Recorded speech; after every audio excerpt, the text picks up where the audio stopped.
Are we live? We are live on YouTube, waiting for the countdown from BTR. Oh, come on. Here we go. It's 5 seconds. 4, 3, 2.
Okay, well, Kufar Akbar, everybody, hello. It is another edition of the Crescent discussion group here on Blog Talk Radio and our live stream here on YouTube. We appreciate everybody coming this evening.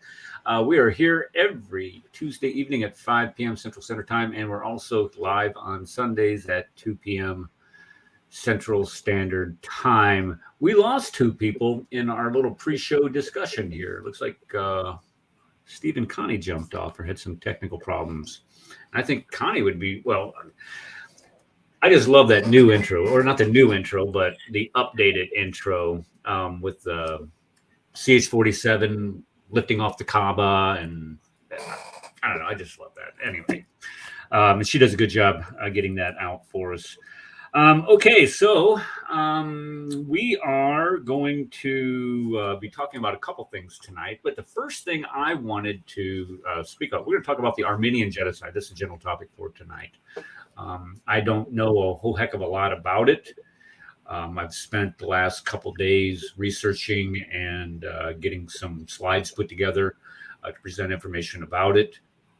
But what I do know about it was the destruction of the killing of about 1.5 million people based on their religion. Sound familiar? That should happen during the 1940s also. Well, this happened in 1915, and to an extent all the way up to 1922. But we'll be discussing that here in just a little bit.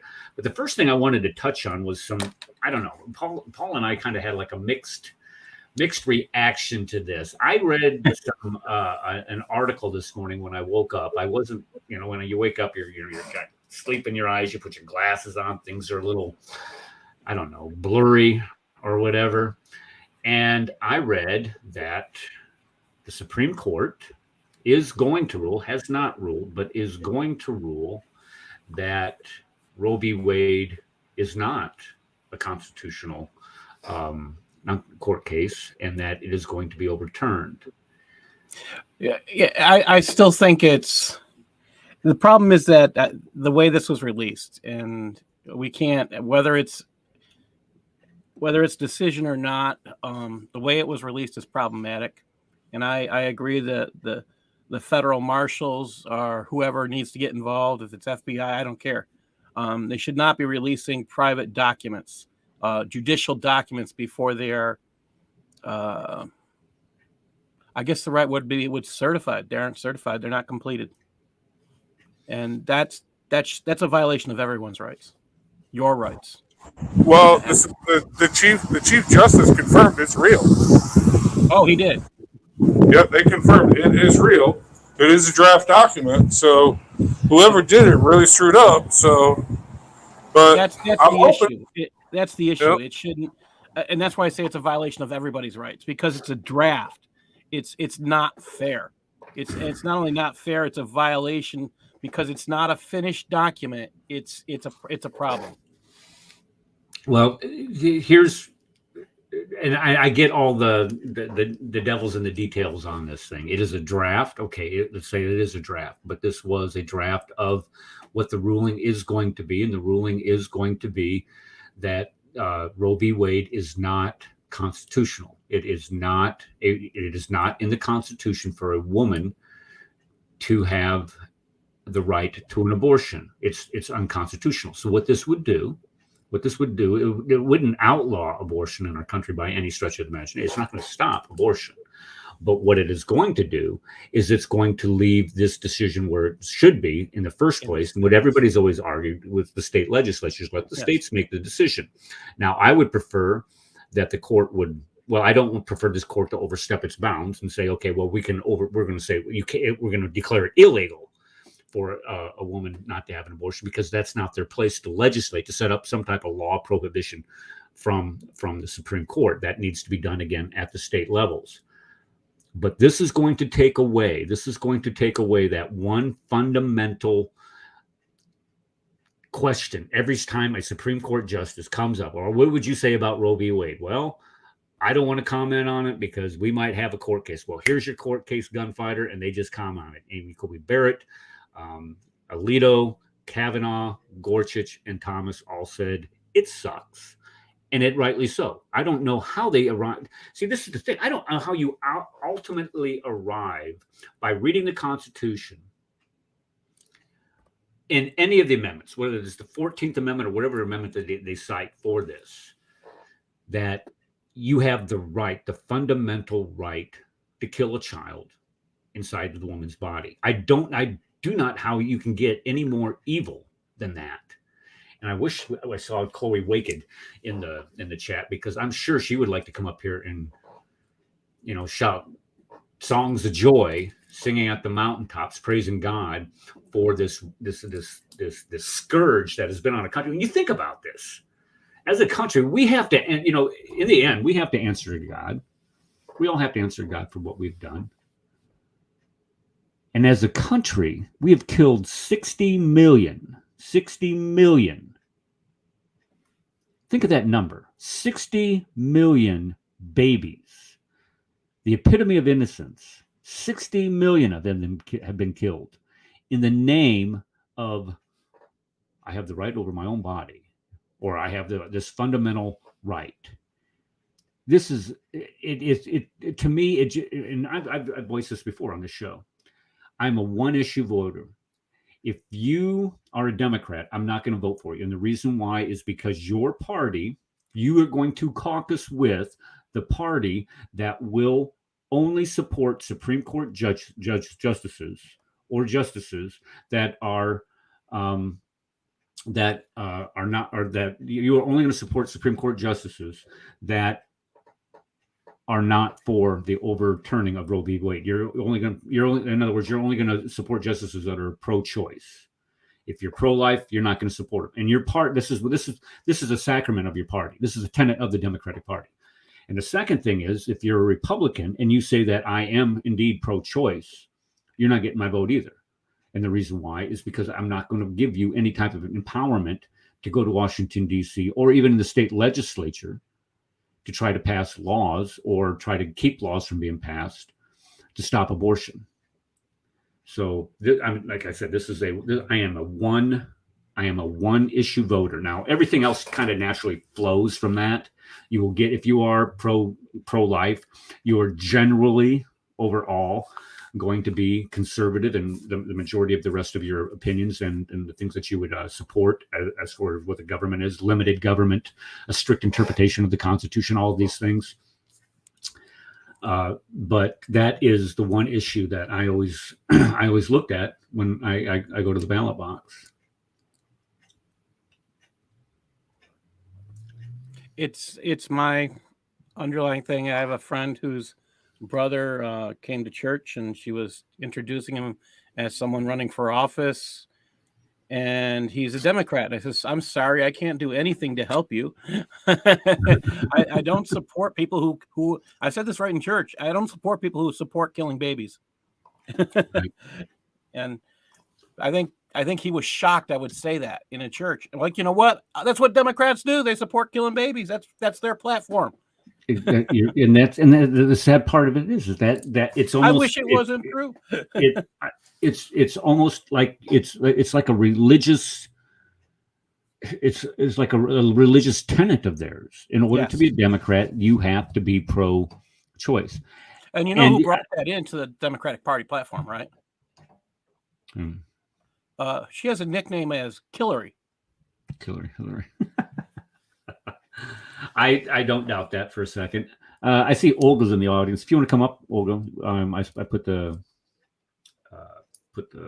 show link down there for you if you wanted to come up. Olga's a nurse, so he knows a lot of the technical ins and outs of that. But this, like I said, this is joy to my ears, and and think about this. This would, and you can actually take this and lay it at the feet of Barry Obama. How do I get there? How do I think this? Well, it was Obama. It was Obama. Let me put him in. There we are. It was Obama that wanted to pack the courts with all of his justices, right? All of his picks, all of his judges. So he gets with Harry Reid, Dingy Harry, and he says, "Hey, Dingy, how about we get rid of the filibuster only for appointing justices to all of the district and other courts, but not the Supreme Court?" And Harry's like, "Sounds like a plan, Barry." So what do? They do away with the filibuster, which had always been one of the things where you could actually negotiate who was and who was not going to be sitting on these courts, whether they're appellate courts or district courts or whatever.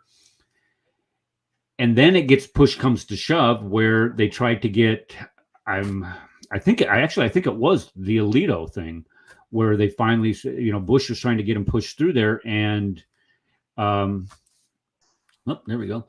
And in the process of this, when Bush is trying to get it pushed through, this is where McConnell got everybody to change the ruling from, okay, you want to do this? You really want to do this? Okay, well, we're going to make it for the Supreme Court also now that we have a president in office. I don't know, it had to be at the beginning of Trump's term. It was at the beginning of Trump's term because this dealt with, was it Gorsuch? Who was the first one that he appointed, Kavanaugh or Gorsuch? But it was the one that was supposed to replace who was the Italian guy that died in office when Obama was president? Come on. I can't think. Come on. Who was that guy? It was the Justice. Okay, you're going to make Scalia. Scalia. There we go. Thank you. Good conservative. Right. Scalia. So when Scalia dies, Obama wants to appoint Merrick, who's the attorney general now, and everybody's like, "No, that guy's a douche canoe. We ain't gonna put this guy in the court." Can you imagine him on? Oh my gosh, this guy is not only a douchebag, he can't even use his own brain to think things out. He's just taking them. All of his documents are like, okay, what did you want, George? What George, Mr. Soros? What did you want? Okay, I'll put that in. That's what it looks like. Okay, so let's make sure we understand the history of that. So when Trump gets elected, because they thought, well, this is no problem. When Trump gets elected, the Democrats are like, well, it doesn't matter. You're not getting who you want on the court because we'll filibuster it.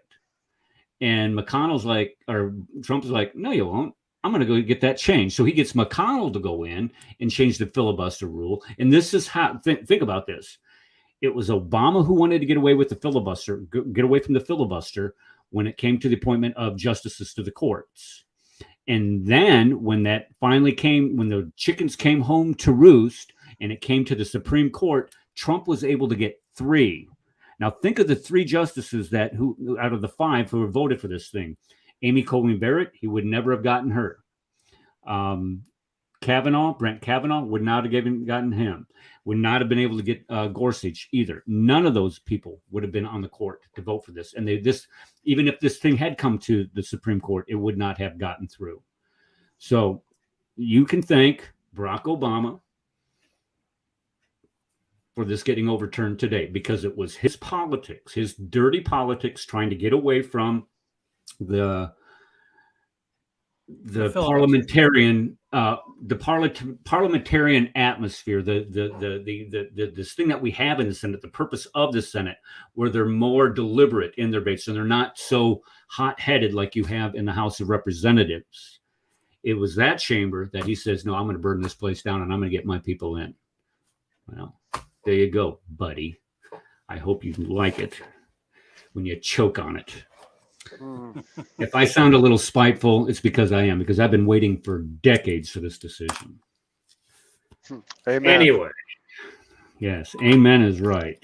Thank God for what Trump was able to do with that. You know, you might not elect Trump's personal lifestyle and all that. That's cool, and I get it, because he was a little weird. But listen, I do. Oh agree. no, I forgot. Okay, I forgot No. politics. No, I don't get into politics like that, man. But I do agree. That the Democrat is about keeping black people poor. I do agree with that. I really do believe in that. And they keep black people poor, keep them in the system, and they believe in killing children. I totally agree with that. Well, all of their policies Yes. demonstrate that. So yeah, Yes. you're absolutely. I mean, it's kind of like, and then what they try to do is, when you point that out, well, then you're the bad guy. Yes. They tell you to shut your mouth. You're either a racist or you're an Uncle Tom, one of the two. But we know that you're not right because you're telling us the truth, and you need to stop it. Yeah. And you know, the funny thing about it, you know, a lot of people believe that I believe in the crazy guy. What's his name? Biden. Sometimes I don't forget even his name. Biden. They believe that I believe in that guy. I don't believe in that guy. I just back in the days, I didn't just I didn't stand for some things that Donald Trump stood for in his lifestyle and his character as a man. But you know what I see in Biden is the kind of person who, you know, support nonsense like Islam. You know, I see Biden quoting from the Hadith. One time Biden quoting from the Hadith, and he didn't even know what the Hadith says, Right. but he's quoting from the He Hadith. was calling for jihad that day. Yes, he actually was calling for jihad. Better. Yeah, crazy. Oh, man. that was before he got in office. Yes. Or saying something like Prophet Muhammad, actually calling Muhammad a prophet. Prophet Muhammad says, and the hadith that he was quoting actually was telling people to kill people. Yeah, I remember that when he was live on the campaign trail in his basement, he was given that speech, and I think that was for remember. I can't remember who it was for, but I remember. Somebody did a YouTube video on it, and they pointed out. No, it might have been MPAC. Yeah, it was a Muslim Brotherhood organization. It was David Wood who did that. Was it? Okay. Well, I knew somebody did. Yeah, and they pointed out and they read the entire hadith and the entire quote, and it made him look like an idiot, which isn't hard to do anymore. Well, the guy has dementia. Why did anybody elect a man with dementia? Well, it's, you know, and I get it. People get this hate on for Trump, and they're saying, okay, well, this time I'm voting for the lesser of two evils, and I'm going to vote for Biden, and then, well, but okay. So I hope their pocketbooks are happy. That's the. I don't think Biden. I don't think Biden have dementia. I think he's just lazy in his mindset. I don't think he has. Well, if you watch, he doesn't know where he. My dad has dementia. Is one of the reasons I'm consider myself pretty knowledgeable on it, and I used to work in nursing homes, but this man can't tell where he is most of the time, and I think he slurs his words. Yes, that's got to be the most embarrassing thing. Dementia. Yeah, and that's go ahead.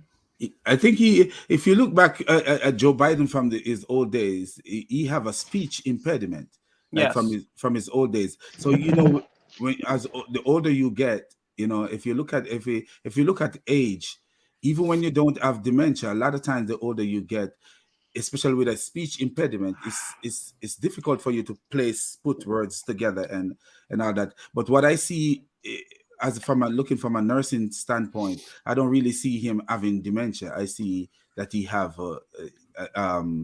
like he's slower in his process of things. Like I would. But when, Well, when, he when, walks he's in- he slurring, walks- but when he's Clear when the he's speech, shakes hands slurring the with no words, one. what did he well, say? that's just being well. That's true. Well, he turned his back, thought he was talking, and had a conversation with no one that was there. I mean, there's several But events like this. Leader of the free world, right there. If you look at when Donald Trump was president, you see he make some similar movement too.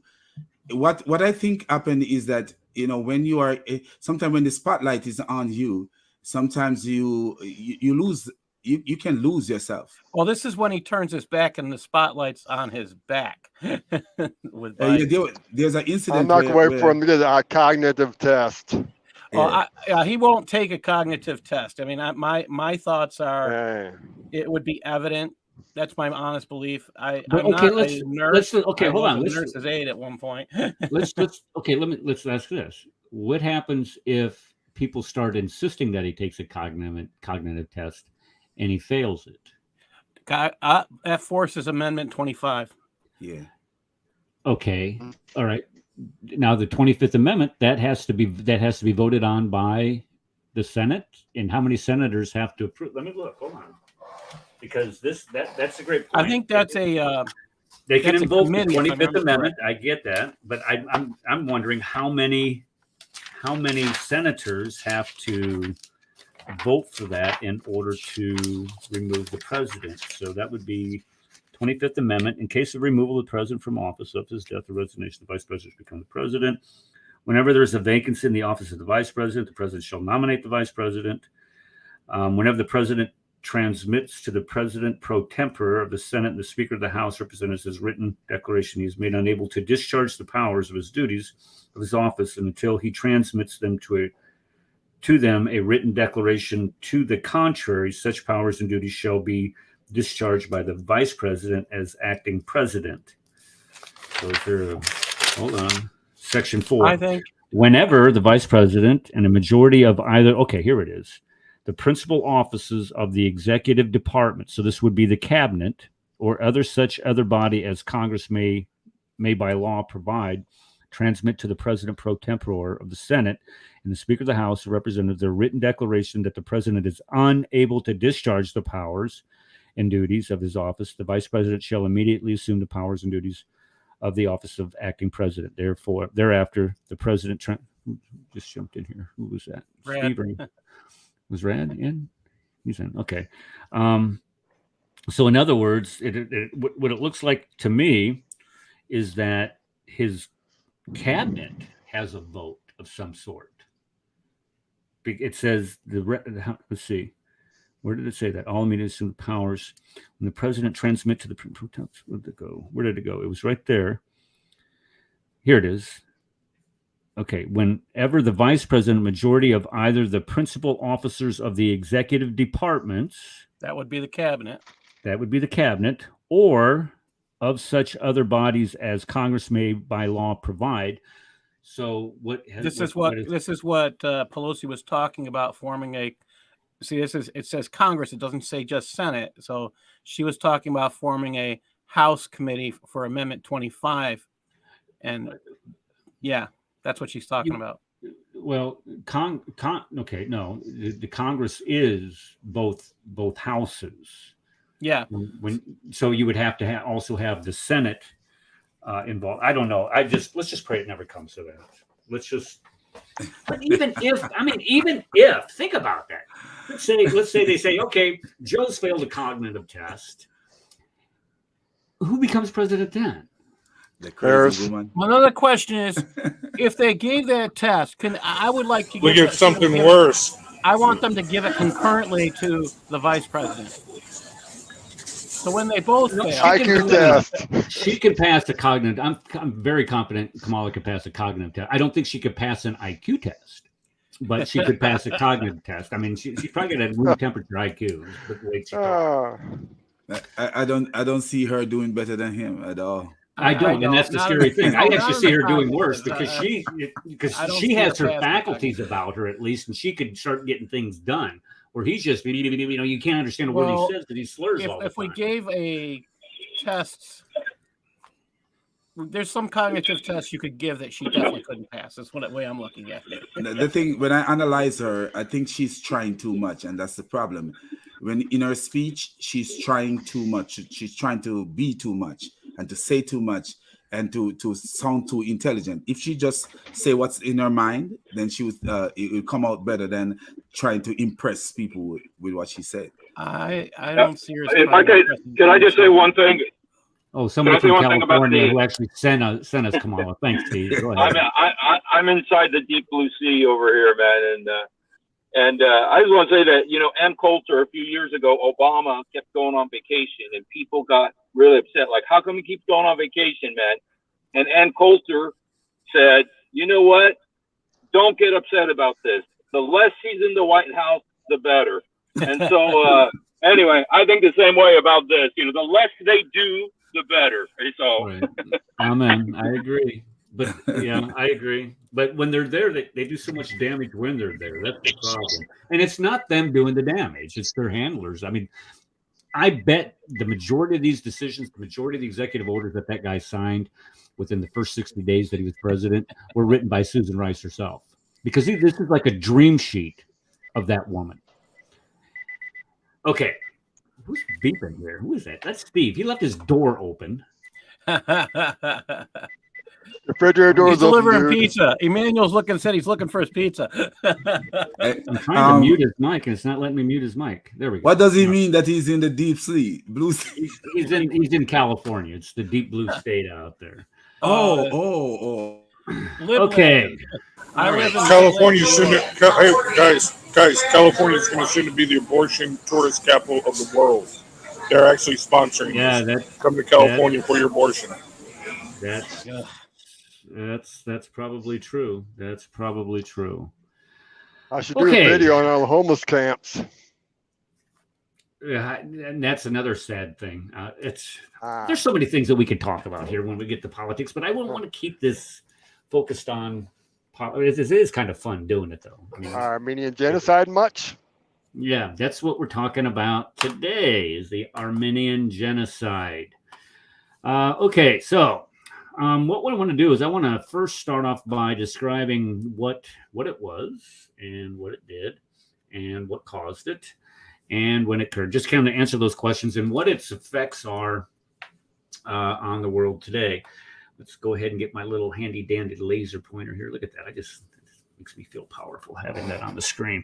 Okay, so the Armenian genocide occurred during World War I. When you looked at the world powers at the time, you had the Central Powers were considered to be Germany, the Austro-Hungarian Empire, and initially it was Italy of all countries, but they ended up backing out of that.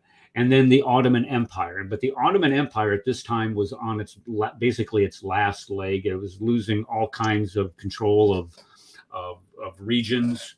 And so when they got into World War I, they were basically a shell of what they were. And their problem was they had this really, really, really, really big country on their eastern border that was Christian. And there was a group of people that was kind of like a buffer between the two, Russia and the Ottoman Empire, which is now Turkey, known as the Armenians, who were Christian themselves.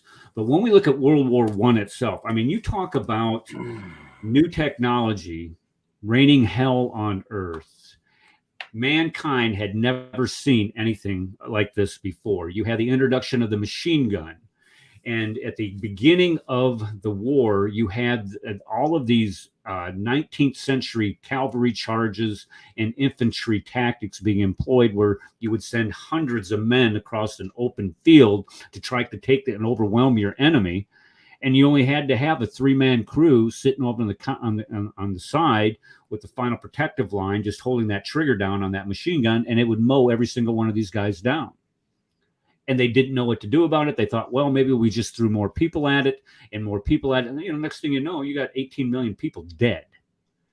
Next thing is the advanced artillery. Not only was the artillery shells much larger, they could now launch them much further, and they could do it with much more precision. So even if you're in these trenches in the Somme Valley or even on the Eastern Front with the Russians, you're still going to have these artillery shells raining down on top of your head. Why? Because they're much more accurate and they can launch them much further than what they could before. And they have much larger payloads. They're much deadlier. Then you had, I mean, think about this, guys. 1903, Orville. And what was it? Orville and Wilbur Wright? What's the Wright brothers? It doesn't matter. The Wright brothers. They developed the airplane. Man, for centuries trying to learn how to plane. All right, we learned how to fly. Look at this. Okay, let's use it to kill each other. So 10 years, just barely 10 years after the invention of the airplane, what are they doing? They're using it for reconnaissance. Initially, they start using it for reconnaissance. But then they got this great idea of saying, hey, let's just start dropping planes. So they put bombs in their laps.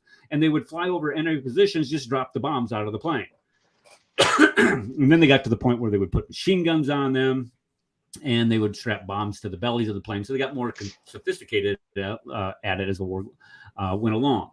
And then submarine warfare. This is where we talked about the wolf packs and the German submarines. The U-boats were out there sinking all kinds of civilian ships out on the Atlantic Ocean.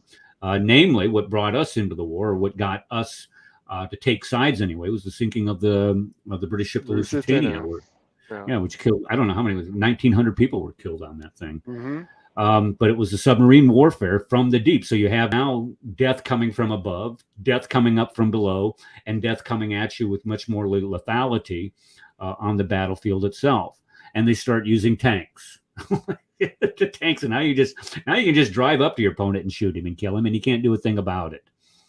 And the worst part about it, the most fearful thing about it, was this poison gas, is the implementation of mustard and chlorine gas during the war. Now you have the ability to burn the lungs out of your opponents. The chlorine gas, which is thicker than air, so therefore when you launch those canisters into across no man's land, into the rear area of your opponents, it would now seep down into the trenches. Why? Because the chlorine gas is heavier than air. But lastly, the most deadly thing that came out of this, and the most awful thing out of it, was the Holocaust. A Holocaust before the Holocaust, which is the Armenian Genocide. So when we think of World War I, we think of the horrors of war being multiplied exponentially, not just like it's twice as bad or three times as bad. We're talking about exponential orders of magnitude here in the lethality of war and the hellishness of war. And when we start talking about the willingness to start killing people wholesale based on ethnicity, based on religion in this case, they had no problem doing it. Why? Because things had become so terrible, so god-awful, that it really wasn't much of a problem. So let's go ahead and look at the Armenian Genocide itself.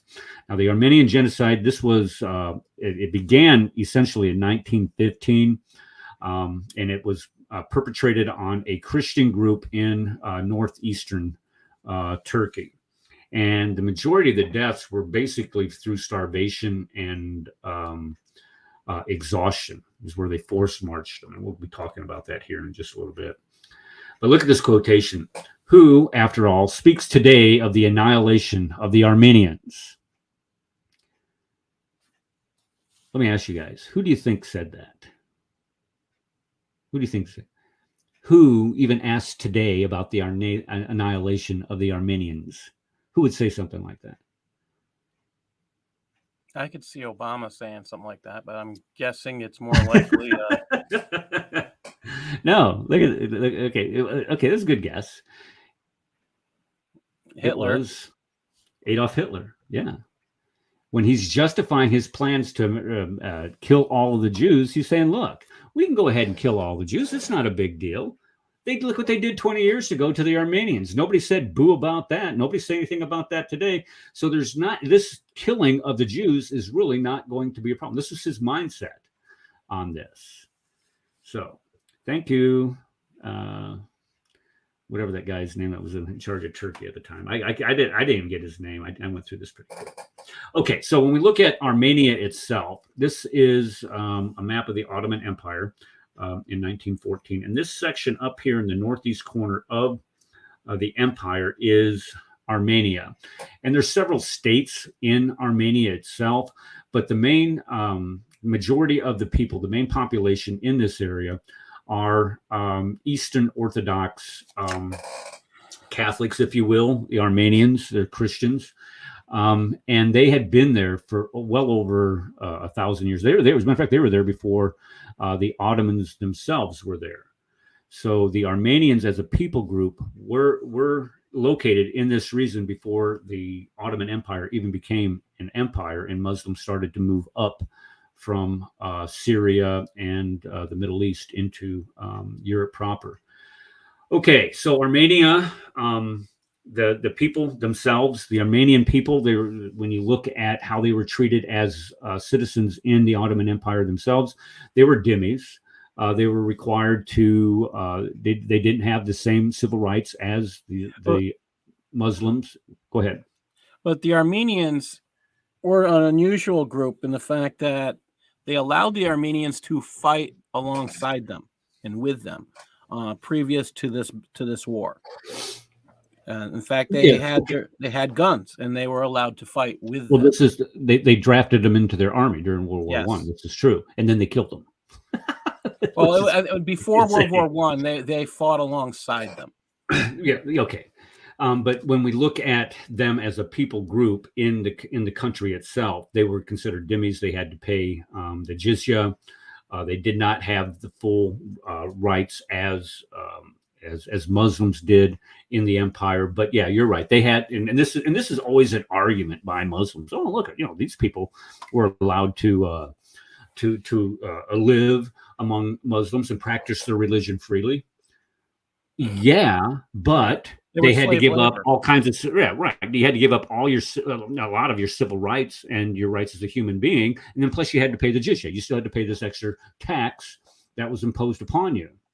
The first thing that they did was after that 1915 fatwa we're going to be talking about at some point, but is they took their guns. And that's the first thing is they took their guns.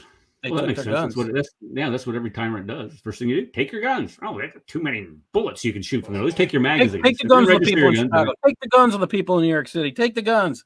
Oh, they can't defend themselves. No, where's Rad? Is Rad still here? People who don't get them lawfully. Yeah, Rad's not here. He lives in Chicago. That's like the murder capital of the world. You get 6-7 people killed a day there, and nobody's supposed to have guns. I think the gun laws are really working here, and we're having 50 people killed on a weekend. Yeah, that working out for you, huh, buddy? Okay. Let's see what else we got here on this slide. Okay, the Sultan Hamid. What did he do here? He's trying to do replacing the Armenians with Muslims in the Armenian land. So he was encouraging this before the genocide itself, but the Armenians still maintained their lands and still maintained a majority of the people in that area. Now, when you look at Muslims today trying to get into Israel, it's basically the same team. They're trying to move in there and replace the population, get more Muslims in different locations in order to have a higher voting bloc. I mean, think about this. This is what Israel's faced with today. What's demanded of them today by the Palestinians, I use that quote very loosely, but by the Palestinians, is that you give us full citizenship in your country. If the Israelites, the Jews would do that, then they would be a minority in their own country. And then the next election cycle, the Muslims would vote themselves into office. They would have a majority in the Knesset.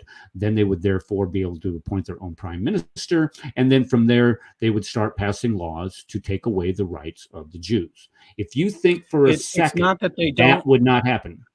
Go ahead, Paul. It's not that they aren't current. The ones who live in Israel, who, again, Palestine is part of Israel, but they are not considered citizens. But the ones who reside in Israel, when what is not considered these other Muslim-controlled areas, they have citizenship, and they do have Muslim members of the Knesset. What I'm saying is the right of return, meaning that these people that are in these refugee camps, these cities like the Gaza Strip and the West Bank, if these Palestinians that were in those territories were allowed to gain full Israeli citizenship, that means that they would have the right to vote. And if they have the right to vote, that would completely destroy the democratic balance that the Jews have in the Knesset, and therefore you would have a prime minister that was a Muslim, because they have a parliament.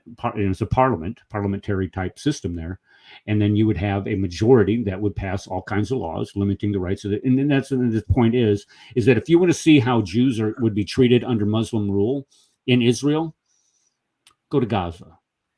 Go into Gaza and see what happens to Jews who try to roam around Gaza. They're killed instantly on the spot. They have that one guy that got lost, and they pulled him out of his car and they're dragging him through the streets behind a motorcycle with a rope because he's Jewish.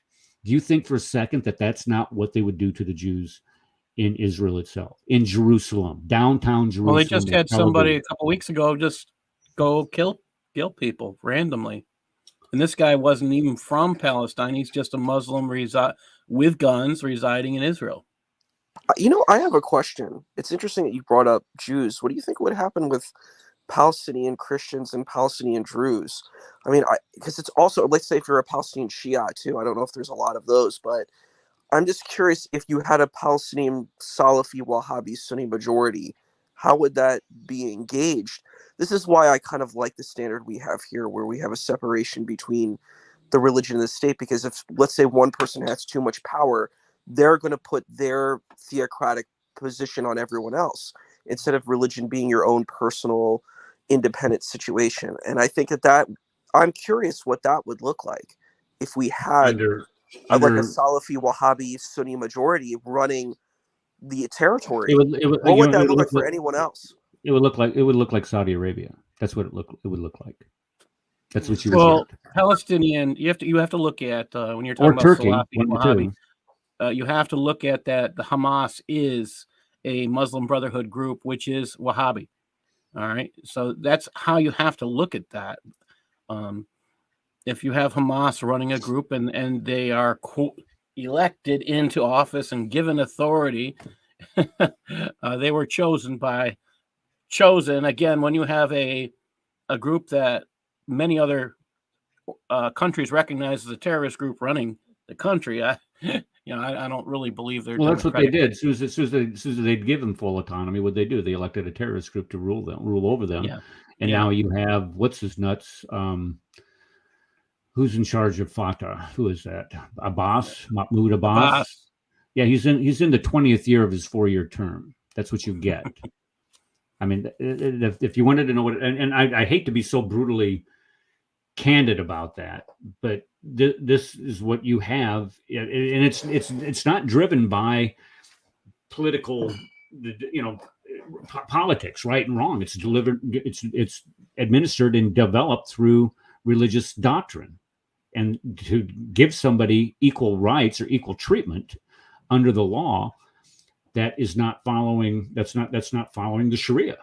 Because the Sharia says that the you will subdue the dhimmi. The dhimmi will be subdued. You will pay this extra tax, period. Yeah. And you won't have these rights. Back to that topic. 929 stuff. Yeah, because the cause of the Armenian genocide, I think you've got it coming up. Is that in your PowerPoint? I'm sorry. Yeah, okay, I do. I'm trying to get Rad in the house here. Rad dropped out, and I don't know what is wrong with my mouse. My mouse is just acting. I have two screens. I have to go looking for mine half the time. Okay, so what's happening to Muslims across Europe at this time? They're being forced out because of the Ottoman Empire, especially in the Western, specifically in the Western Europe.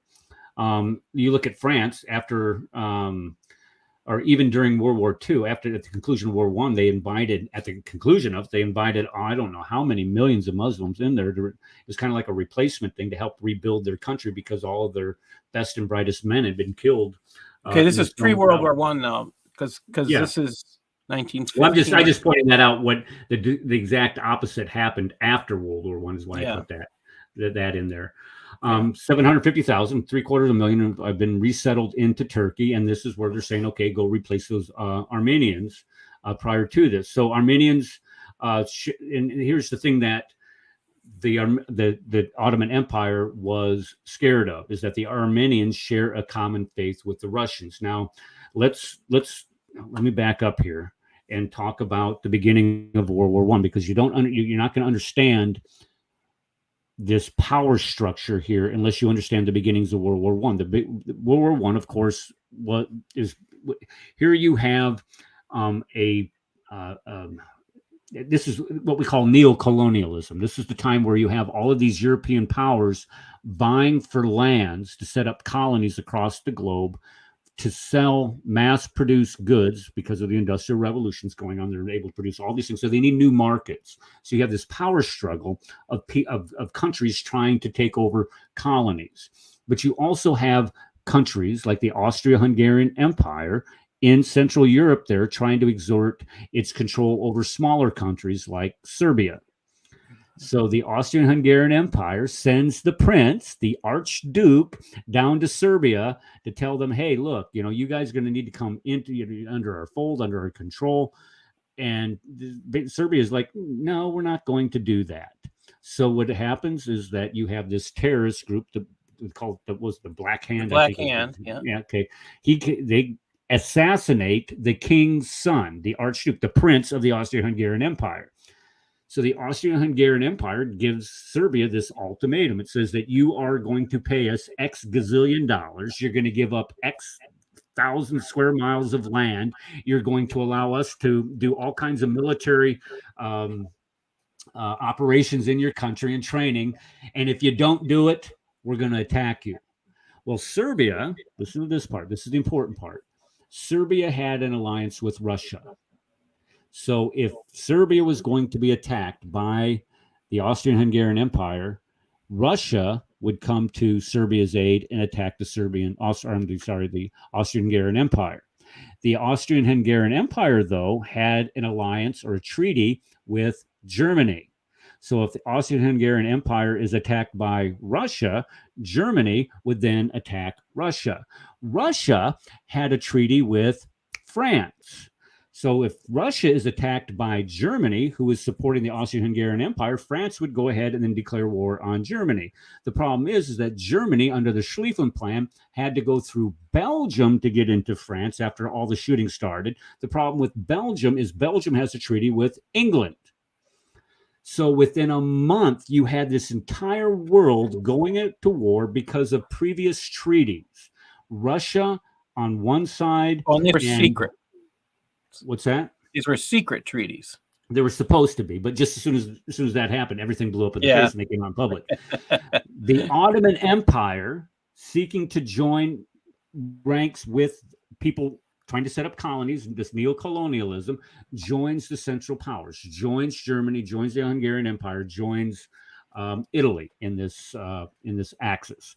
Well, now you have Russia. Russia is going to be attacking the Ottoman Empire, this huge country that sits right on their eastern border. Germany, the first people they attack, they don't attack Russia because they figure Russia, even though Russia's going to be able to mobilize 10 million soldiers, it's going to take them a while because they're a little backwards. So the first people they attack are the French, because they figure if we can knock the French out of this thing, then we'll have time to get over and attack the Russians. The problem was they got bogged down in the Somme Valley and this trench warfare, and it just blew up in their faces. But here you have the Ottoman Empire is afraid that Russia is now going to be attacking it. In between the Ottoman Empire, you have these Armenians that share a common religion with the Russians. Did I lose everybody on that one? Because we just need to understand that the Russians are going to be fighting the Ottoman Empire. Why? Because the Ottoman Empire is on the side of the Axis powers, is on the side of, the Central Powers, is the Germany, Austria-Hungarian Empire. That was when Russia was the good guys. Right, when they were. And they still are. I'm just kidding. That's a bad joke. They're not the good guys. Okay, so let's jump back over here with the slideshow. Well, we're taking a long time with this. I'm sorry. Okay. Okay, so here you have the Sultan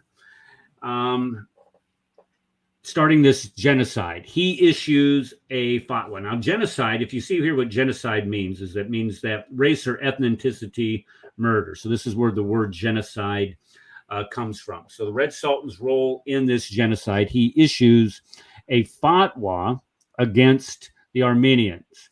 Now, no, it's against everyone, not just against the Armenians. Well, it's for the Ottoman Empire itself. Yeah, but it's against all non-Muslims except Germans.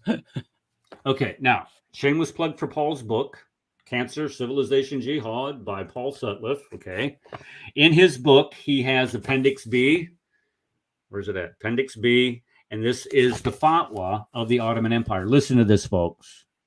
Are you listening? I don't know if everybody's listening. Oh, Steve's back. There we go. Steve's going to be listening because Steve's back. Okay. Here, and now I could read. How long is this fatwa? It's like 5 pages. I'm not going to read 5 pages. I'm going to read the first 3 sentences of this fatwa. And then, Paul, you can do more explaining if you want to. Yeah. But listen to the first 3 sentences of this fatwa. Now, we all know what a fatwa is. This is a religious ruling that everybody is obligated to follow. Here's what it says. This is 1915. Steve, what are you driving around? There we go. Okay. This is 1915. It says the holy war of today is obligatory on every Muslim, and this present moment. This moment is the only opportunity for it. Patience and indifference in these times is a grave mistake. The massacre, listen to this part, this third line. The massacre of unbelievers and those who command us, whether they are found in public or private places, is now our duty. As it is in Allah's words, listen to what he quotes here. Take them and kill them wherever you find them. Behold, we have delivered them into your hands, and from you must issue supreme sovereignty. The slaying of one believer of those who rule over us, in public or private, shall be called an additional life for Islamism and will be recompensed by Allah. That is the fatwa issued by the Sultan, the Caliph of the Ottoman Empire at the time, to start killing people and massacring people in the name of Allah that are not Muslims. Paul. Now this is wait. Sorry, we just really should have fart sounds with what the thought was. I'm just saying. What was that, Rad? I didn't hear you. I can't speak too loud, so somebody tell the deaf man what I said. Oh, okay. Yeah, he wants some fart sounds to go with fatwa. I think I have that on BTR. Hold on, let me see. I do. I'm serious. Yeah, it's in BTR. Hold on. Hold on. Where did doggone it? I've never been good at using the sound. Okay, hold on. Here it is. Let me see if you tell me if you can hear this. Oh, there you go. Yep.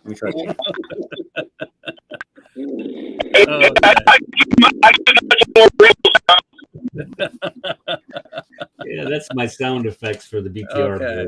I don't. It's a shame that we can't interface these two things because I could use those sound effects on here. Okay. So, all right. Go ahead. The thing about this fatwa is the German ambassador to the Ottoman Turks came down and he was trying to stir things up. And we had the United States had an ambassador there, and Ambassador Morgenthau was there. And he's like, they're going back and forth at each other. They're fighting with each other. You can pick up, go to archive.org. You type in Morgenthau's story. I'll put the link in there a little bit lower in a minute. But Morgenthau's story, I think, is essential reading for anybody who wants to know about this. The fatwa that I put in the end of my book comes from, I got it out of Andrew Boston's The Legacy of Jihad. And I only changed a few things. I changed the word God to Allah, and returned where they said war to jihad. That's all I really did when I put it in here. You know, I look at what they're saying, and this fatwa is dangerous. In fact, it was so dangerous the United States government kept this a secret until the late 1960s. So the people who taught Eric and me in college never heard of it. I never heard of this until I started doing research on Islam. And Eric, when did you first hear about that? 2003. For the 1915 fatwa, you first heard about it? That's the first time I heard about it. And I'd taken all kinds of undergrad history. And let me tell you the only reason why I heard about it. Like, you want to hear this, the crazy thing? The only reason why I heard about it is because we were getting ready to invade Iraq, and we were trying to get the fourth ID into Turkey. We were trying to get the fourth ID into Turkey and come from the north into Iraq, while we were going to come up from Kuwait. And the fourth ID, Turkey would not let the 4th Infantry Division, the heavy mechanized infantry division, into Turkey, because our Congress at the time was entertaining a joint resolution condemning Turkey for the Armenian Genocide. And I'm like, what's the Armenian Genocide? Well, Turkey says, look, you're going to condemn us for this? Fine. We're not going to let your soldiers into our country. A member of NATO, Turkey was not going to allow our soldiers into their country. That's the first I had heard about that. And it's been 19 years, but still. Eric, you were a soldier then. That's what we're getting at. I mean, it's that important that this still has. Our government felt that this was so dangerous. If there was one Muslim in the United States who read this, I mean, they kept it secret to the late 60s. If one Muslim in this country read this, they felt that they would go out and kill. That's how scary it is. It isn't that people didn't know about it. It's that it wasn't taught. It wasn't taught in the school system. No, the fatwa was kept secret. The fatwa. Really? I didn't. However, the fatwa was kept secret. It was, however, published. Pieces of it were published in Ambassador Morgenthau's story. As it stands, the document that we have, I still think is missing pieces. That's my personal thoughts, because Ambassador Morgenthau records it being. It's like at the end, if you go to the end of that appendix, I wrote down the fatwa according to Ambassador Morgenthau was over 10,000 words in English. However, the piece that I have is a little over 2,000. So it's something to think. That left off here are 2 paragraphs informing Muslim states that they should not kill Germans and Austrians. So I mean, that's it. That's the only things they weren't going to kill. So they were going to just slaughter everybody. And this fatwa, when we talk about it today, has real importance because their definition of jihad is highly defined. This is where you hear about the 3 levels of jihad. And this is where that's where Biden actually, came out and declared all 3 levels of jihad again. Anybody who caught him while he was running for office, that's one of the reasons I say he's a man with dementia. I mean, how many people do you know with common sense would call for jihad on your own country? The one that you're running for.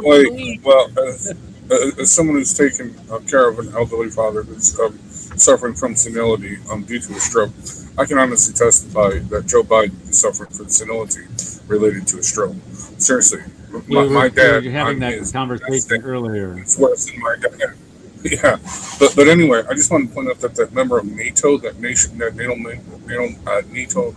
nation that you mentioned, has over 72 Mark IV nukes at his disposal right now. Wow. Yeah. Say that again. What was that? Yeah, he has 72 Mark IV nukes. 72 Mark IV nuclear weapons. Who's Erdogan? Yes. Yeah, right now. Yeah, there's a guy from my church that was part of who was in the army, and he worked on nukes, and he was part of that group that went over there during the 60s and helped set Turkey up with a bunch of nukes. And every time I saw he just died recently. I don't want to, but anyway, I just say thanks, brother, for helping arm our enemies with with it. He thought it was funny. Okay, let's get back to the slideshow here and look at, okay, when it begins where Turkey enters, of course, World War I, and they launch this huge offensive against Russia, and it ends, of course, in disaster. Both sides lost massive amounts of men, but as far as Turkey is concerned, Turkey is only fighting basically on this front at this time, and they're losing, where Russia's fighting on multiple fronts. And so what Turkey does is they do like all good Muslims do, is they blame somebody else for their ineptness, and they blame the Armenians for this. So here you have the beginning of this, where they arrest a bunch of Armenians and they take them out, they have them executed. And this is just a picture of a couple of these people who were taken out and killed. Now, this is after, of course, Paul talked about the fatwa being issued, but just as soon as they start doing this, they will rounding up all men and boys 12 years of age and up. Now, does that sound familiar at all to... Gee, now were they checking to see if they had one pubic hair? Does that sound familiar? Well, I was just going to bring that up. Does that sound like the Banu Qurayza tribe, where they said, hey, the only qualification you got to be a man is you just got to have pubic hair. You got a pubic hair, you're dead. And that's what they did. So 12 years, they were a little more, at least they had a little more morals than Muhammad did. And they said, okay, well, we're just going to set a standard age for this. Which, if you're a boy that you haven't reached puberty at 12, and you're like, well, wait a minute. Can't we go back to the hadith here? Use the hadith and follow the sunnah of Muhammad? What's wrong with you people? But anyway, so they round up men and kill them. Boys also 12 years old of age and up. Women, they take out, they start systematically raping them. There are stories where women are found wandering out in the desert, butt naked. Why? Because they've been violated by these Ottoman troops. And they have all their belongings taken from their homes, taken from, everything is taken from them. Sounds very familiar. Something that happened about 25 years later during the Holocaust. And here's where they start forced marching. This is where the majority of them die, is during these forced marches. They're deported to Syria and Iraq. They're marched south out of Turkey, what is now Turkey, and these two countries are still part of the Ottoman Empire. And on this forced march, it was just like when they're liquidating all of the concentration camps at the end of the war. You have these forced marches out from Poland back into Germany, and if you can't keep up, you're shot. And that's what they were doing to these people coming out of Armenia into Syria and Iraq. If you didn't keep up, you were shot. They weren't giving them any water. I mean, there's stories of them practically begging to get, they're being forced march along a river, and they're breaking ranks, running out of, huge swaths of land to go get in the river and get something to drink, and they're being shot for doing this. It's just absolutely medieval what was done to these people. And only 1 out of every 4 actually make it to Syria. The rest are dying by starvation or thirst. Yeah, go ahead, Paul. Ambassador Morgenthau records a couple of stories where the men who had been soldiers before in the Ottoman Empire, the Armenians, were requested to work. So they grounded up all the men. This will sound like a familiar story that happens later on in Germany. Hitler copies this. And he takes all those men to go to they're supposed to go pave a road. Okay, they march them out. They go past a little distance, and then the Muslims come running down the hill with swords and what all, and they kill them all. And Ambassador Morgenthau writes this as such a horrific piece that he doesn't know how, and in that time period he didn't write about gore, and he without putting any gore in, he lets you know how horrible it was. Let me put it that way. Here's the telegram. This is a copy of the telegram that he sent in July. I think this is 1915. Have you received my deportation of excess something? Peaceful Armenians is increasing, and from harrowing report of eyewitnesses, it appears that a campaign of race extermination is in progress under a pretext of reprisals against rebellion. Protests as well as something are unraveling. I think this is what it says, and probably something incite the Ottoman government to more drastic measures as they are determined to disclaim responsibility for their absolute disregard of the capitulations, I think. And I believe nothing short of a neutral or something which obviously or nothing short of actual force, which obviously United States are not in a position to exert, which would adequately have met the situation. And again, this is, I can't remember if this is slightly before or I think this is still slightly before before the fatwa. I could be wrong. I think that July, before there, I mean, before the fatwa, the fatwa was basically green-lighted him to kill him. Yeah. This was happening. It was a constant, daily, unfortunate daily thing. They took the guns. They got a green light. That's exactly what it was. It's probably the best description of what the fatwa did. You want to kill, and this is the last caliph, the last true caliph of all of Islam. He says, "Here's your green light." And the only places this is the thing what made that fatwa very, very dangerous. There were 3 levels of jihad that were defined. One was you absolutely had to have hatred in your heart towards the non-Muslim. And then the second level, okay, if you're still not enough in your area to commit an act of jihad, well, you can do things like deceit and other things, but they called it word jihad, basically. And then that last one, action. Yeah. So now you see what the government did it. You got 3.5 million people dead. Oh, wait a second. We're getting there. Armenian genocide is only 1.5 million, but it gets worse here. And it's because of that. Now that you mention it, this is exactly why we had other things going on in the Ottoman Empire at this time. So let's get moving on this before we run out of time. Okay. So here you have, okay. So just to get an idea of where these mass deportations are coming from, where these forced marches are starting. Let Rad in here. Okay, so here you have, this is essentially the Ottoman Empire at the time. I just got a current map of where Turkey and Syria, as it relates to one another, is today. Up here you have Constantinople. Whoops. Where's that? Right here you have Constantinople, and over here is where the Armenians were. This is Armenia over here in eastern Turkey. And what they're doing is, and plus the Armenians were located all throughout the Ottoman Empire. So they weren't but they were concentrated over here in the eastern part of it. And they're being forced marched down into Syria. Now, if you know anything about this part of the world, it's very dry. It's very hot. And there's not a lot of water around. And when you start walking and walking and walking, you get thirsty.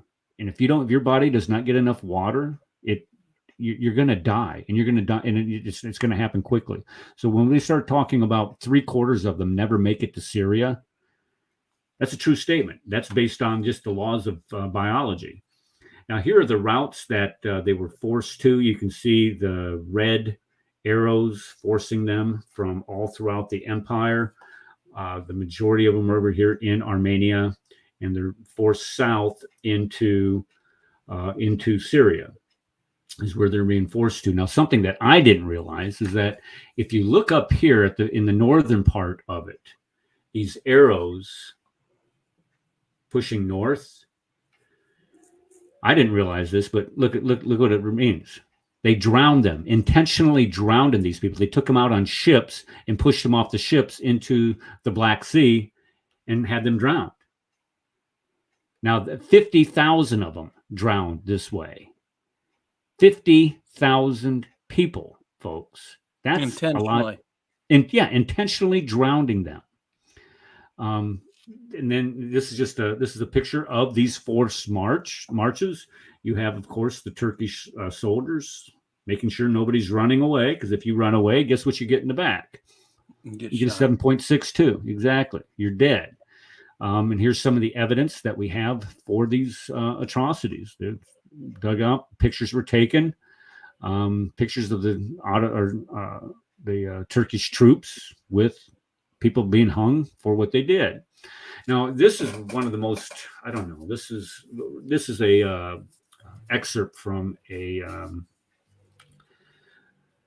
I think this is from a diary. And it says, in her memoir, Ravished Armenia, Aurora Mardaganian described being raped and thrown into a harem, which agrees with Islam's rules of war. Unlike thousands of Armenian girls who were discarded after being defiled, she managed to escape. In the city of Malatya, she saw 16 girls crucified. Each girl had been nailed alive upon her cross, spikes through her feet and hands. Only their hair, blown by the wind, covered their bodies. And this picture right here, this picture is in the opening of the show, in the introduction. I made sure that got put in there. I think that was the second round of pictures that when Connie redid this for me, I had these put in. Hey, so sure people Eric, understood the Armenian. These weren't Romans doing this, were they? No, these are Muslims doing this to non-Muslims, crucifying them. This is what is this? 533, chapter 5, verse 33. For those who commit corruption in the land, crucify them. And this is what they did, following the Sharia, following that fatwa. And the children, of course, anytime that you start looking at genocide, your heart always bleeds for the little kids, those who are the most indefensible. Here's a picture, and this one just made me sick. Here you have an Ottoman, a Muslim, teasing these Armenian kids with bread, when knowing that they're starving. And look at the adult woman, or I don't know if she looks like an adult, but I mean, and this poor kid down here, I looked at, when I put this together last night, I was crying. I saw that. Are you kidding me? Are you really that cold-hearted? You're going to do that to another human being? You sick. I said a couple things that I shouldn't have, but it just. Yes, here we go. This is hindsight 2020. Look at this guy. He's come back today. Exactly. Hindsight 2020. Horrific is what it is. Absolutely horrific. Man's inhumanity to man. And this is a great example of it. Here you have a bunch of orphans in the Syrian desert that actually made it in 1915.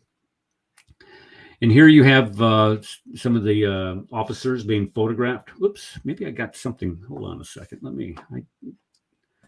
I have something here that's... Wait, hold on. Wait, is that picture you just showed, is that from 2015, 16 from Syria, from ISIS? It looks just like it, doesn't it? Hold on. What have I got? I was about to say the same thing. It's true today as it was then. Interesting. Golly, I hate my computer sometimes. I bet I got the wheel of death, don't I? Can you guys hear me? We can hear you. You're good. Okay. I'm trying to fix this picture because there's something behind it that I have on here that you can't see. Okay, here it is. All right, hold on just a second. Oh my goodness. This is what happens when you get in a hurry. Okay, so it just says with their Armenian victims is all it says. I am getting a new one of these, I promise you. As a matter of fact, it's right here. Here it is. I'm getting a new one of these at the end of the show. I'm tired of messing around with this thing. Golly. All right. Okay. Now, the Young Turks, of course, at the end of the war, come to power. This is where a guy by the name of Ataturk, I can't remember his first name, comes to power, and they have tribunals. As a matter of fact, what's his name? Kemal Ataturk. Okay, so he comes to power, and they have trials for these people who gave these fatwas and implemented these policies. You're talking about Mustafa Kemal Ataturk. Is that what you're referring to? Yes. Okay, this guy right here. Ataturk is a moniker that was given to him. Yeah. Okay, so father of the Turks. They convicted these guys of genocide, of murder, mass murder, these leaders, and they sentenced them to death. But just as soon as he comes to power, he pardons them. And they're released from prison.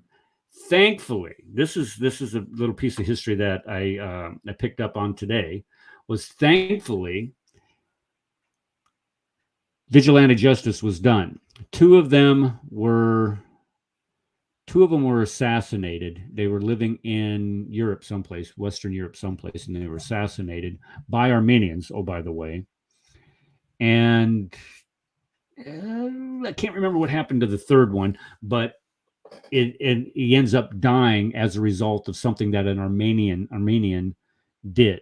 So two of them are assassinated, and something happened to the third one. I don't know what happened to him, but it was because of Mustafa Kemal. Thank you, Yue.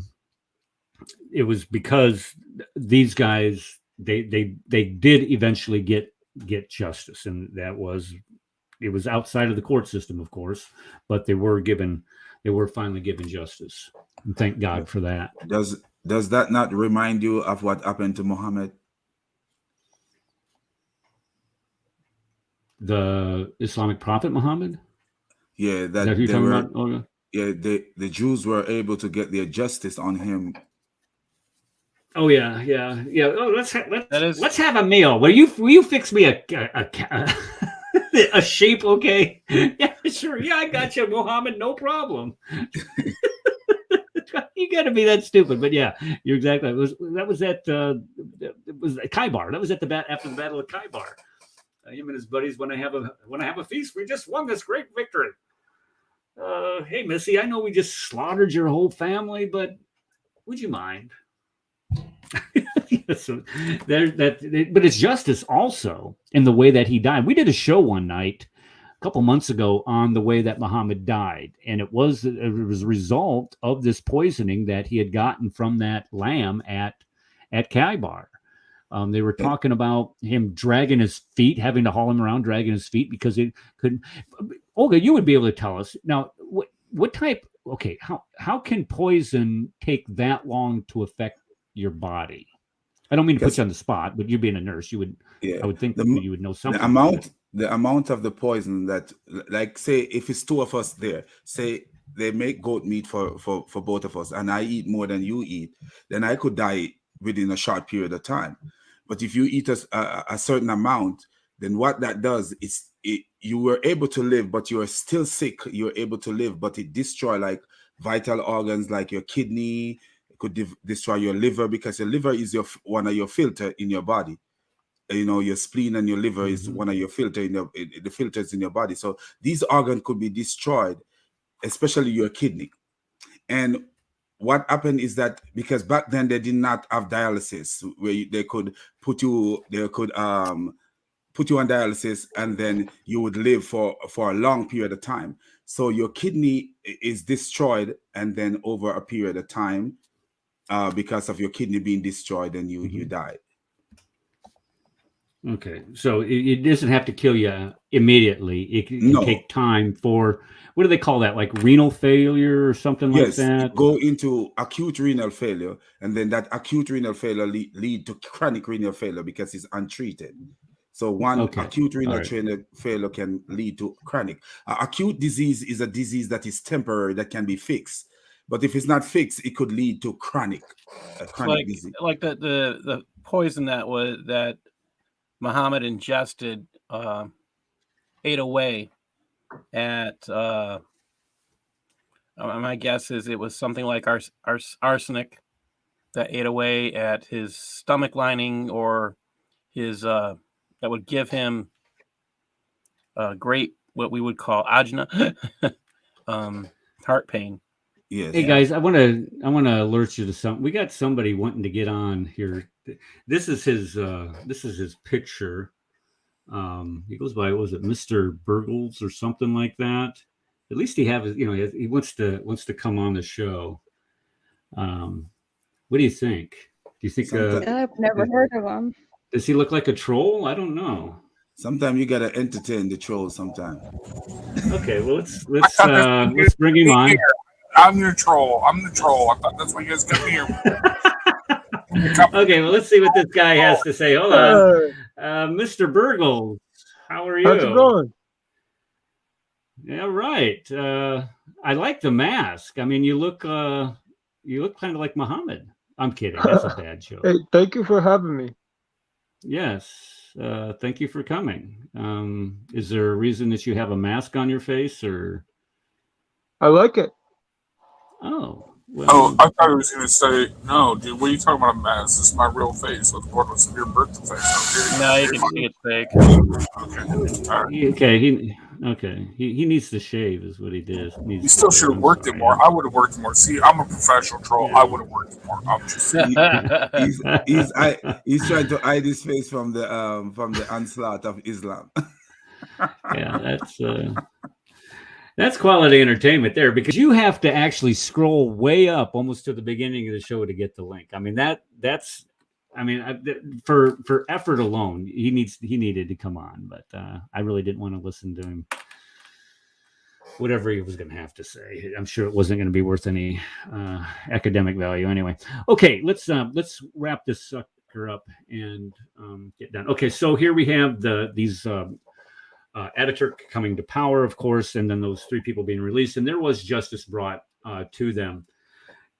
After the war, of course, Turkey refuses to admit anything about the Armenian genocide, and they're denied their lands, denied right of return, and they're trying to get rid of any remnant of Armenian existence in Eastern Turkey today. Now, how do we know how many people were killed? Well, census. You do a census.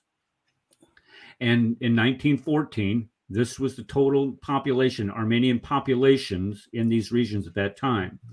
And in 1922, after the World War I, this is the number of Armenian Christians in those regions at that time. So you have over, let's see, 400,000. You have about 17 million or 1.7 million people are no longer there anymore. So that's how we know. So in the final analysis, you have 1.5 million Armenians killed during that time, and Turkey still does not deny this or does not admit this. And I have this here to show when we went into Iraq, because I remember this in 2003, we were supposed to bring our ships into Turkey, offload the 4th ID, and they were supposed to come in on the northern side of Iraq, and we were supposed to come up from Kuwait, and Turkey didn't allow it, even though that they're a member of NATO. And they have memorials every year for this, and they have a monument there in Turkey today, I believe it is, in the Armenian region of Turkey today, commemorating this event. And of course, Edmund Burke. Here's the thing: the only thing necessary for triumph of evil is for good men to do nothing and to say nothing. More importantly, so if you don't say anything about it, you don't speak out about it, nobody's going to know about it. You're going to be like Paul and I, go through an entire academic, historical training regime through our universities, and never hear about this thing. Nobody says boo about it. All the mirrors. Never again. Now, there was one other thing I wanted to add to this that I didn't realize happened, but there was a Greek genocide that occurred at the same time. So if you're issuing a fatwa, this makes all the sense in the world. So here you have, come on, where are you at? So it occurs at the same time. And again, it's this religious supremacist view towards the kuffar, and you have almost 1 million Greeks are killed. At this time, the Ottoman Empire, because of this fatwa that Paul, because when you mention that fatwa, this makes all the sense in the world. Now you have, you can count up to almost 3.5 million people are massacred because of this, because of that. Now what we're saying this, I'm going to add. We're going to add a few million more. Here's why. Erdogan had supported ISIS from the moment they were running that area. The Islamic State, they were being supported by Erdogan.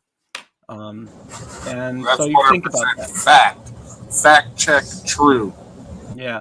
I've had one of the heads of security on my show and the former heads of security for Turkey under Erdogan. And yeah, he talked about them sending weapons and medical care in ambulances to the Islamic State.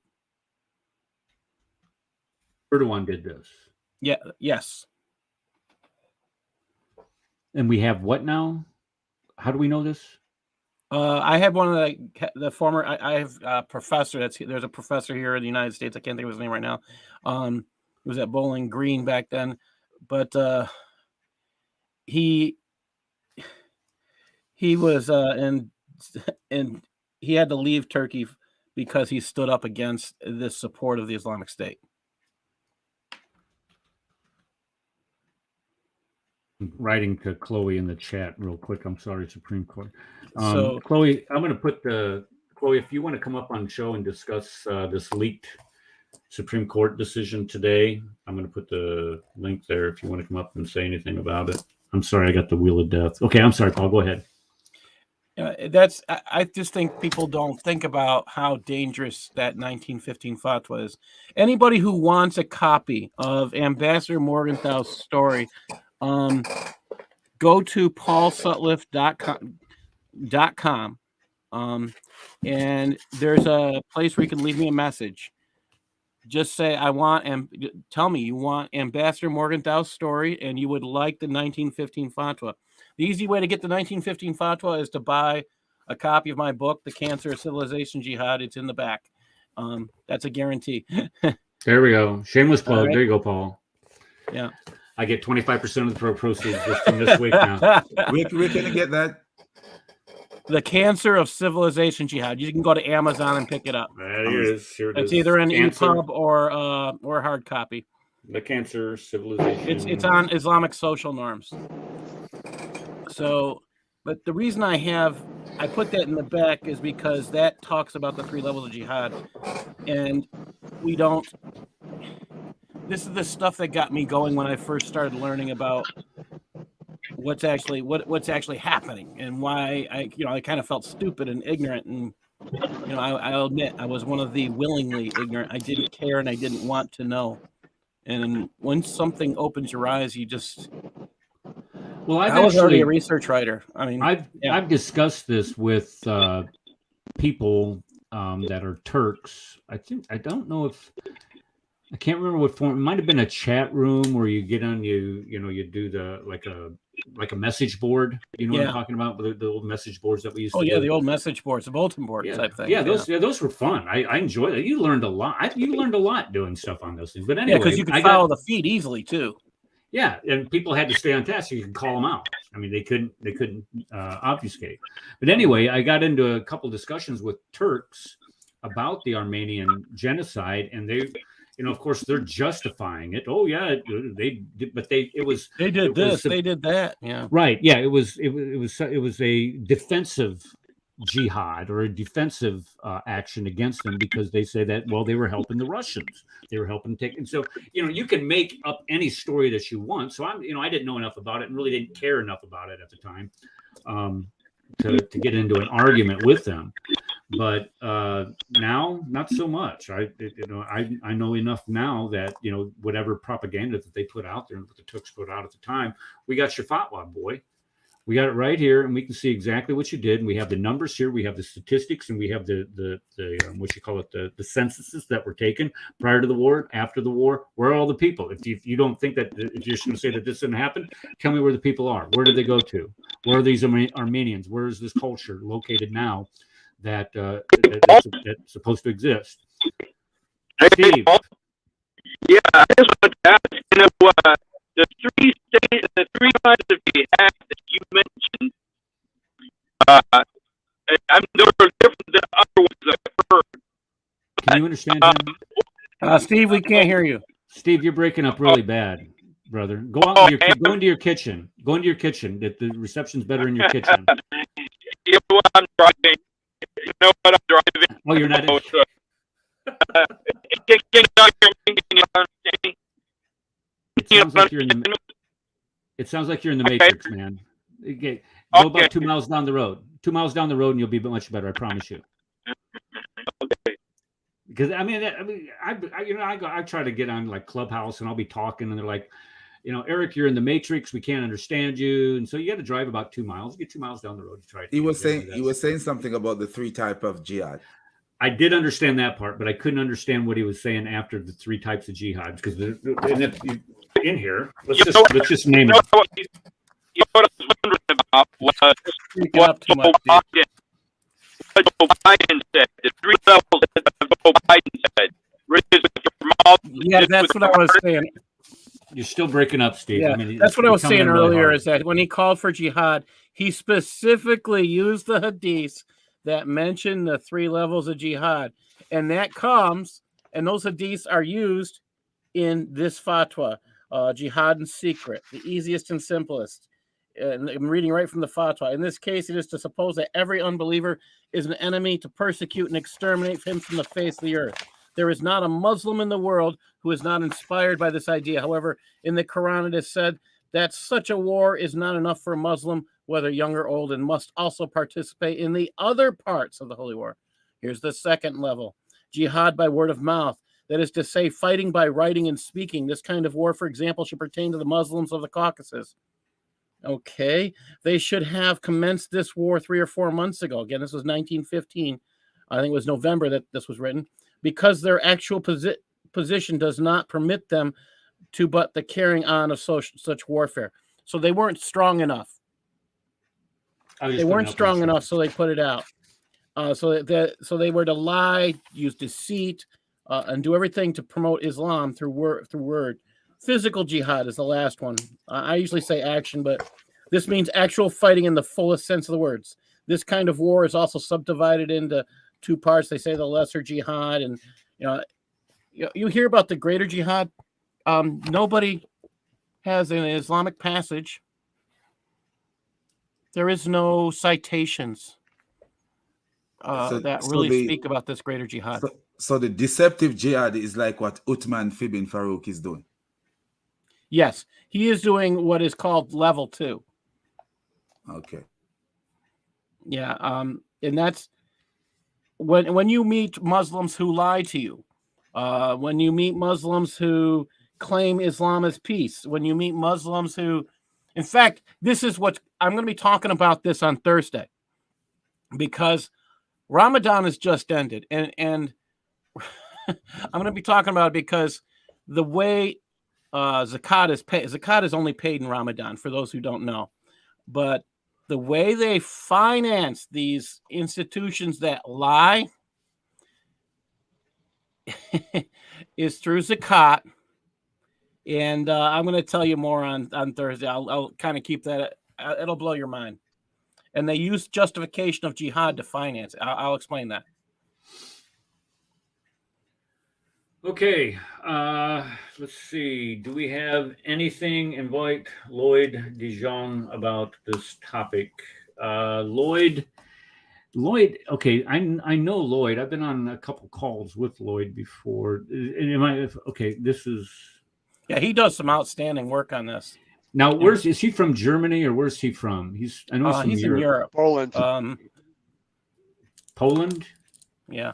Okay. So, yeah, I've actually, he's actually said that he'd come to the show before. So I guess I should get in contact with him and get him on here to. He's done some outstanding stuff on this. Yeah.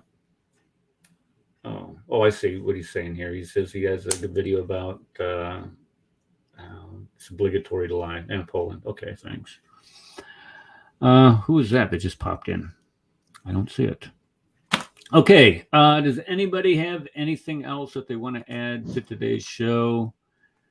Again, keep in prayer for the the courts, I mean the Supreme Court, if this is true, if this in fact true that they have written a decision and voted on a decision to do with Roe v. Wade, that is an answer to prayers. Now, I don't want to, I don't want to overemphasize that to say that, okay, that's going to end abortion, because it's not, because it's all that it's doing is just saying it's no longer a fundamental right for a woman to do this. This is going to now have to go down to the state legislatures, and state legislatures, like it rightly should have been in the first place, are the ones that are going to decide what is legal and what is not when it comes to abortions. But thankfully, it's going to put that grotesque outfit known as Planned Parenthood hopefully out of business, so they can quit selling baby parts, founded by a racist pig of a woman, oh, by the way. Listen. Okay, to all you liberals listening out there, we're not coming after your abortions. All we want is common sense abortion laws. For instance, mandatory criminal background check and mental health check. Okay, at least a 5-day waiting period on all abortions. Okay, Heartbeat. a 200 Heartbeat, exactly. The $200 tax stamp on all abortions, and let's limit one abortion per customer per lifetime, because nobody needs more than one abortion, right? Because hey, if guns kill people, abortions kill babies. I was actually thinking about this on the way home today, and I cited a statistic about a month on a show about a month ago on how in, I think it's New York State, every 3 for every 3 pregnancies of African American children, one of them is aborted. And for African Americans in this country, this I would think that this would be a time of rejoicing, because if you have that type of statistic in New York, I mean, I'm sorry, Paul, but New York City is just, you just have some evil MFers living in that joint. But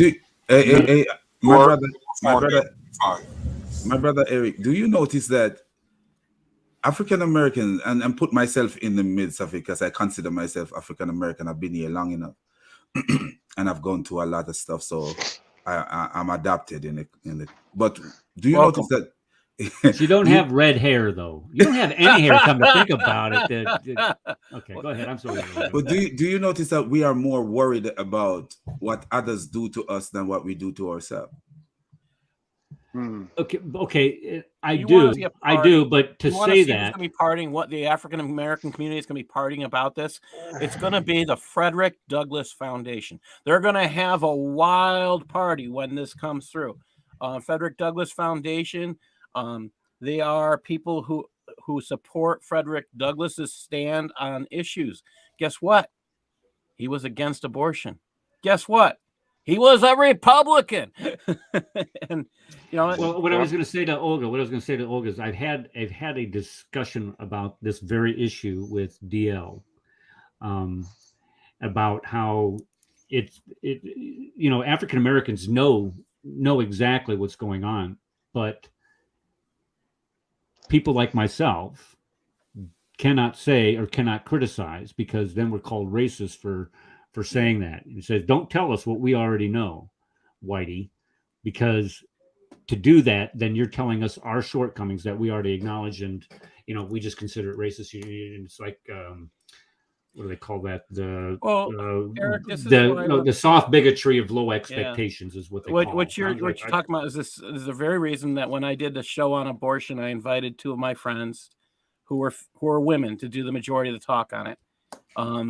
I asked them to come because I do think it is mostly a female issue. I do agree with that, but I think it has to be talked about from the perspective of life. I had my friend Aisha and a friend of hers come, again from the Frederick Douglass Foundation, and my experience with abortion is counseling women who had multiple abortions. They were using it as a method of birth control rather than other devices, other things. If you look, Well, actually, at the Pregnancy Resource Center, some of our best counselors had abortions, and they went pro life. And that makes a lot of sense because they've experienced the trauma and Amen. the guilt that brings up. That makes all the sense in the world. Yeah, that's why these two women are doing what they're doing, is because they also had aborted their babies. you know, if you look at even Black Lives Matter, and you will see that what Black Lives Matter is geared at is, okay, every time a police, because we know that we could not live in peace without the police. If there was no police in the country, the whole country would be in turmoil. But we have a few police who do some crazy things, and so Black Lives Matter jump onto that kind of stuff. But if you notice in the community, because I live close to Cincinnati, and Cincinnati is one of the bad areas where Black people are killing each other like crazy. And if you notice, what is Black Lives Matter doing for the Cincinnati community? Nothing at all. Nothing. So, yes. Let him finish. What they do is that every time something happen and it involve another race, like mostly. Olga, started. I think you're going in the Matrix. What happened? Oh, I don't know. Okay, go ahead. Keep going.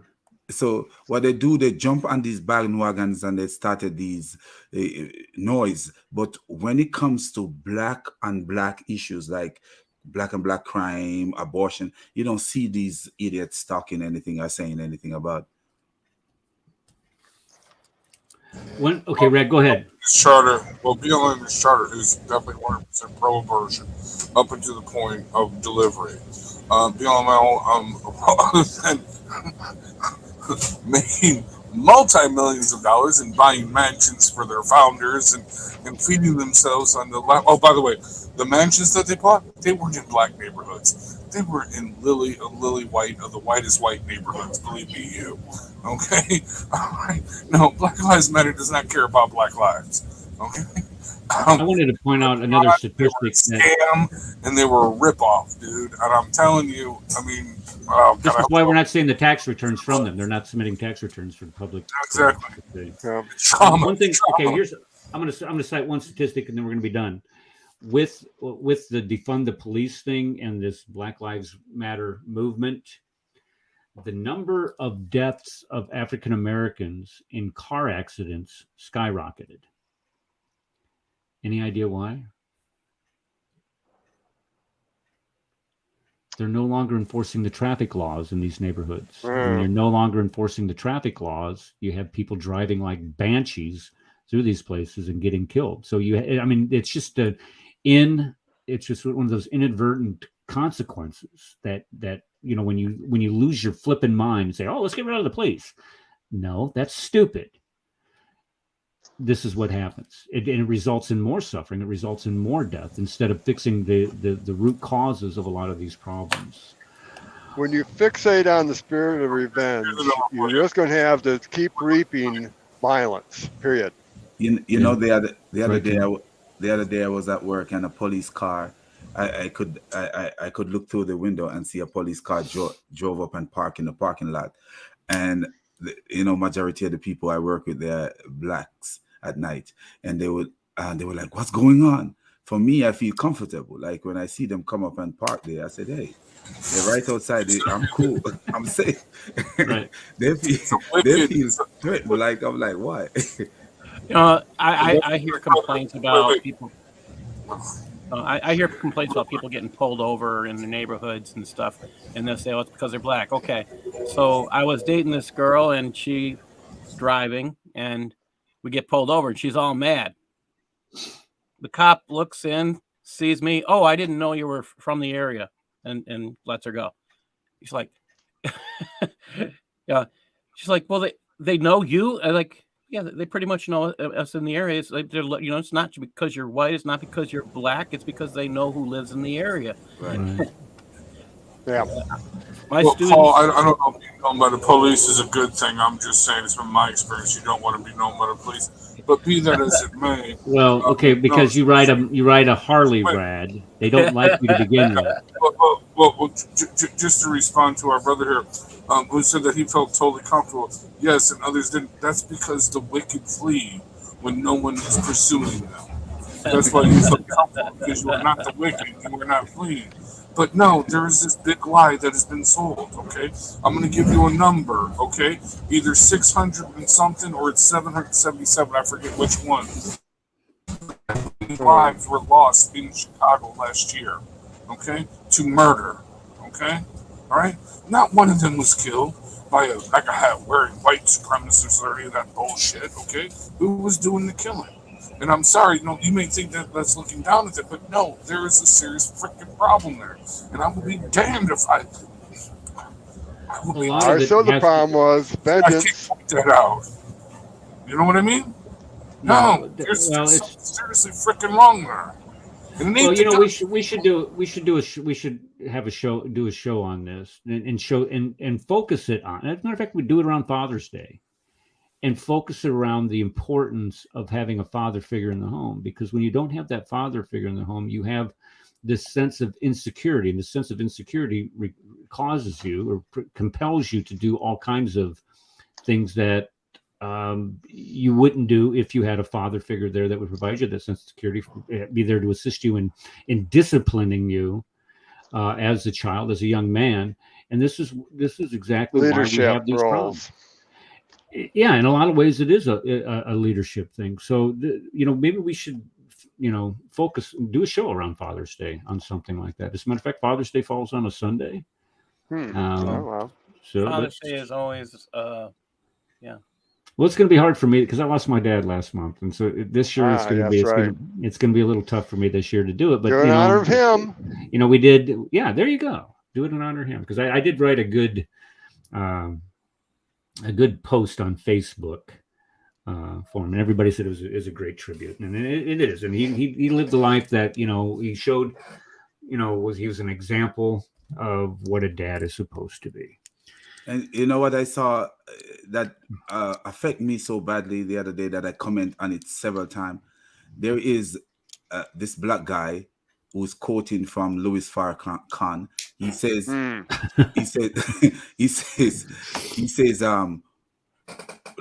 Honorable Louis Farrakhan says, why black children are not interested in going to college is because, I'm paraphrasing in a sense because I cannot really quote exactly what he says, is because they don't see anything in it for them, something similar to that. And the funny thing that I see is this: I'm from a foreign country and I'm a black man, and I come here and I go to school, and because I go to school, I can live better than if I did not go to school. And when I hear them say these things as a black man, that stuff drives me nuts, because I know what education means to me, and I see other people like me. At my job, there's sometimes a night shift is all male nurses. And, when you talk like that, it affects me so much, because you are actually telling these kids that, hey, don't go to school. That's literally what you're telling these black kids, black men, male, that don't go to school, because Louis Farrakhan said, look into this. There is nothing in there for you. That don't make no sense to me, man. I have a hard Education time is power. Yeah, I have a hard time with the concept of honor and Farrakhan being put in the same sentence or right. phrase. But having taught in the city in the city of Rochester for 20 years, I say the one thing teachers face is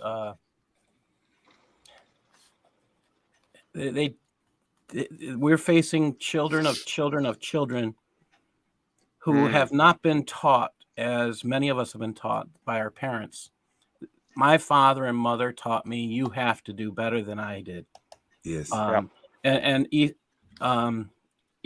is a message that has been delivered to us, and these children have never been taught that. Their cultural input, where's it coming from? Music? Their culture, the culture that they're accepting and the culture that they're being taught is you can't do better. You must rely on the government. And then the only way you can get independence for girls is to spread your legs and have a baby so that government will buy you an apartment. Get what I'm saying? Buy you an apartment. They're accepting that. That's how they move out, from mommy and daddy. It's not get married. That's what they're being taught. And this is sad. The sick sadness of what I have seen. I'm sorry. Yeah. Okay. I hate to end on a sour note before I got to get going, folks. Thank you all for coming tonight. I thought we were better knowing some of the facts about the Armenian Genocide and what the Ottoman Empire is responsible for and failing to admit responsibility for. But there was other things there with the Syrians and also the Greeks, for Pete's sake, that I didn't even know about, that I'm going to have to do some reading on now. But this is just, it's an ideology that is formulated from the Quran, the Hadith, the Sirah, the Sunnah of that guy that they call a prophet. And it's fruits. You know them by their fruits, and the fruits of what is taught. And this is just a great example of that. All right. God bless everybody. We'll see you on Sunday for the Crescent discussion group. Hopefully we can get Dominic to get his act together and get us some pictures. Issa, did you have something to say? Why do you always have something to say at the end of the show? I have rigatoni waiting for. I can smell it. I had stuff to say during the show. I'm just saying, God bless. Have a great day. That's all I'm saying. That's it. No, there's nothing else. Well, thank you. I appreciate that. All right, I want you to have your food. Thanks for coming, everybody. Good night. Okay, I'm going to give him a rigatoni. We'll see y'all. God bless you. We'll see you on Sunday. Whoops, I can't do that. I have to end this show. I was going to leave the studio.